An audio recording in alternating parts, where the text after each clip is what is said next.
Сәлем баршаңызға, менің каналыма қош келдіңіздер. Сіздермен Фариза бүгін осындай керемет болып шығатын тәтті тоқаштар дайындайтын боламыз.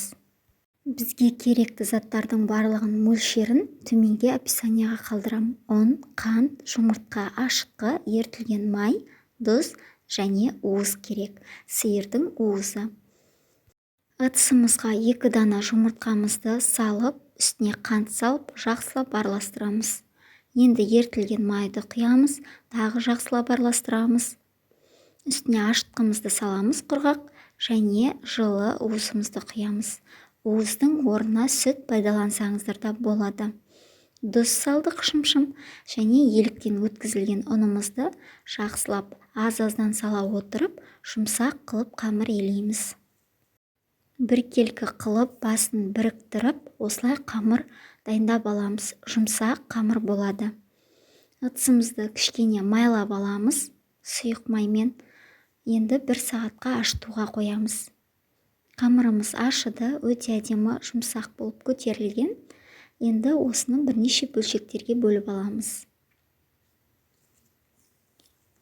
Осылай 3-ке бөліп алдым. Енді осыны қазір жаятын боламыз.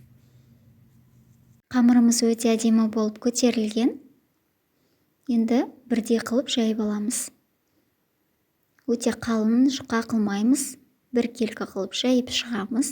Жайылған қамырымыздың үстіне кез келген бөлме температурасында тұрған сары майды жағып аласыздар. Осылай біркелкі қылып, бір тегіс қылып жағып шығасыз және үстіне мак себесіздер. Одан кейін үстіне қант себесіз. Осылай бір тегіс қылып барлығын сеуіп шығасыз.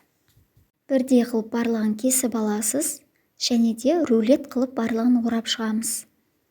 Мінекей көріп тұрғандарыңыздай осылай орап шығасыздар. Табамызға барлығын орналастырамыз. Бізде екінші қамырда дәл осындай. Екінші қамырға мен қара мейіз салып жатырмын.